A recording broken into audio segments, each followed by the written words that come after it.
এই সদকা মানুষের থেকে বিপদকে হাঁটায় নিয়ে চলে যায়। সদকা কি করে? মানুষ থেকে বিপদ সরিয়ে নিয়ে যায়।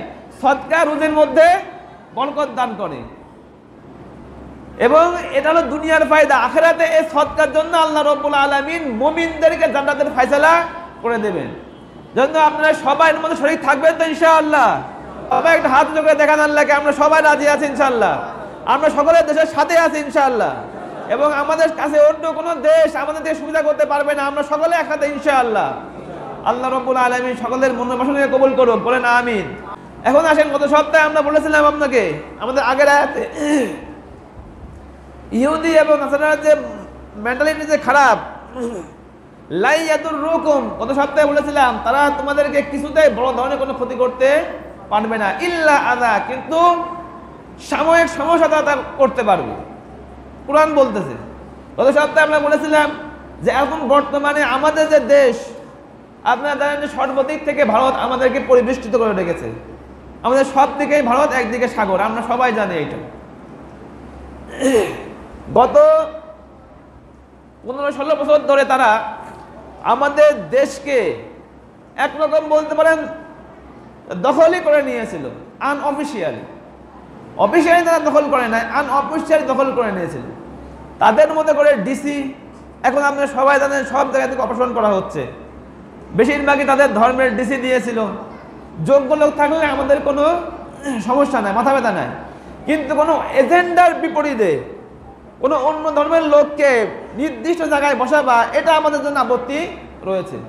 কিন্তু হ্যাঁ, সে কোনো এজেন্ডা না, সে বাংলাদেশের জন্য কাজ করবে, সে মেধা আছে, তার পিছনে আমরা সবাই আছি।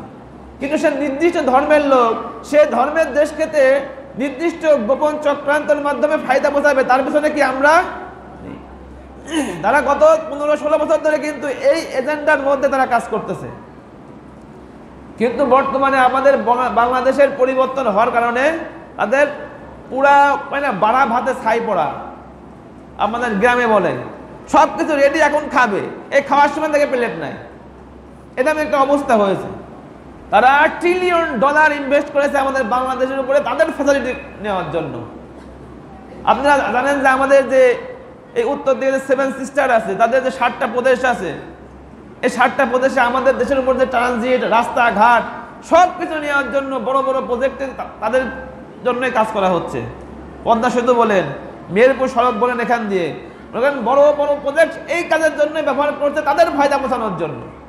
এর মধ্যে থেকে যে আমাদের হয়তো বা 2 টাকা ফায়দা হবে না তা না, কিন্তু মেন এজেন্ডা কার? তাদের। যদি হঠাৎ করে পরিবর্তন হয়ে গেছে, তারা কিন্তু চুপ করে বসে থাকবে না। গত সপ্তাহে বলছি, প্রথম দিন থেকে বলতেছি, এবং বাংলাদেশের সকল লোকদেরকে বলতে চাই, যেহেতু অনলাইনে যাবে যতজন লোক শোনে, আমাদেরকে সব থেকে বড় শত্রু হলো এরা। এটা বুঝতে হবে, রাষ্ট্রীয় শত্রু আমাদের। এরা বিভিন্ন রকমের চক্রান্ত করবে। সাধারণত যুদ্ধের কিন্তু বিভিন্ন স্টেপ আছে।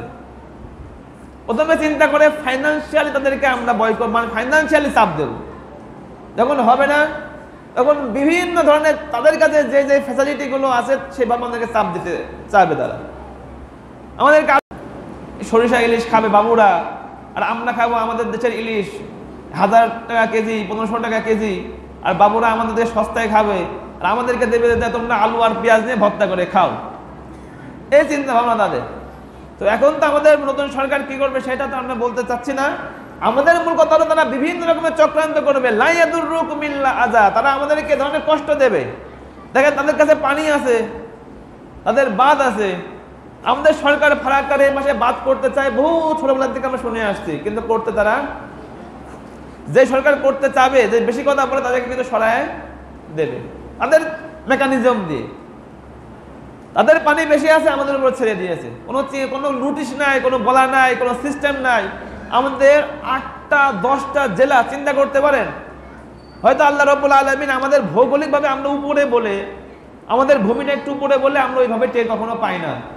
মনে করেন যে 8টা জেলা বলতে আপনি বলেন আপনারা কুষ্টিয়া, মেহেরপুর, চুয়াডাঙ্গা, ঝিনাইদহ, যশোর, সাতক্ষীরা, পাবনা, তারপরে আপনি মনে করেন নাটোর, সব পানির নিচে। যদি এখানে হতো তাহলে কি পরিস্থিতি হতো আমাদের? খাওয়া দাওয়া আমরা কিভাবে করতাম? আমাদের ছোট ছোট সন্তানরা কিভাবে কি করতো? মুরব্বীরা কিভাবে কি করতেন, কর্ম তো সবার বন্ধ হয়ে যেত। এটা কি বাস্তবতা নয়? হয়তো আমরা এখানে শুকনায় বসে আছি, আমাদের কাছে তেমন কিছু মনে হচ্ছে না, কিন্তু এখন দেখেন ফেনীর মধ্যে যান, নোয়াখালীতে যান, আমাদের তো মুসলমান ভাই তারা তারা তাই না, তারা কষ্টের মধ্যে আছে। এখন আমরা সুখে আছি, সবাই দিনের বেলা কাজে যেতে পাচ্ছি, 500 টাকা 1000 টাকা হাজিরি করতে পাচ্ছি তো সবাই, যে কর্ম করেন সুন্দরভাবে পরিবার নিয়ে চলতে পারছি। তারা কি পারছে ভাই? তারা কিন্তু কেউ পারছে না, সবার মনের মধ্যে কষ্ট। হইতে পারে সে আর্থিকভাবে অনেক ধনী মানুষ, কিন্তু তার বাড়ির মধ্যে তো পানি, সে ভাত রান্না করবে এমন তো জায়গা নাই। এজন্য আমাদের পাশের হিন্দু রাষ্ট্র আমাদেরকে বিভিন্নভাবে আমাদেরকে সমস্যা করার চেষ্টা করবে, কিন্তু এই সময় আমাদের বাংলাদেশের মানুষ যেহেতু আমরা 93% মুসলমান, এবং আমাদের বাংলাদেশ যারা হিন্দু তারাও আমাদের ভাই, তারাও বাঙালি, তারাও আমাদের ভাই। আমরা এই 100% লোক একে অন্যের সহযোগী হয়েই বাঁচতে হবে এদেশের মধ্যে। আপনারা কি বলেন সবাই? সাথে সাথে আমাদের যে সমস্ত মুসলিম কান্ট্রিগুলো আছে তাদের সাথে আমাদের খুব গুড রিলেশনের মধ্যে যাইতে হবে, কারণ এই পরিস্থিতির সময় কিন্তু তাদের আমার দরকার।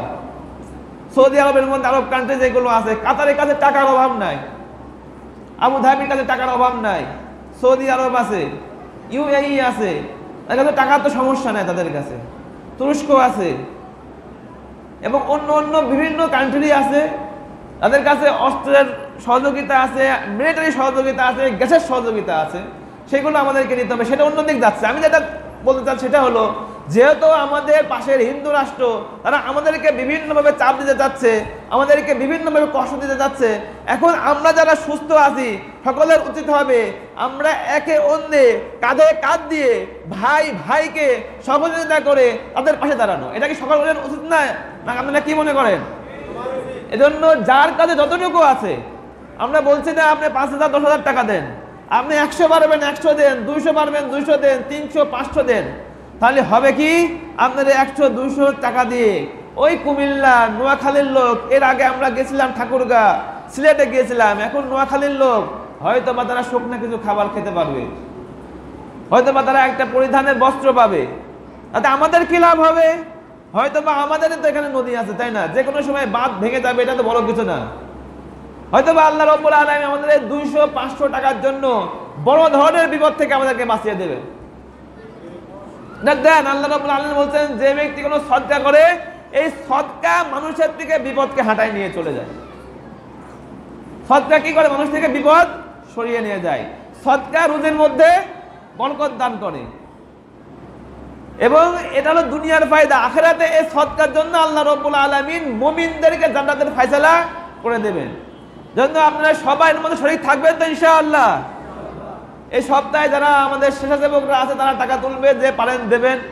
যদি আপনারা মনে করেন আমরা সামনের সপ্তাহে দেবো একটু বেশি করে, অবশ্যই আমরা সামনের সপ্তাহ নেব, নেওয়ার পরে আমরা এখান থেকে তাদের কাছে ইনশাআল্লাহ পাঠিয়ে দেব।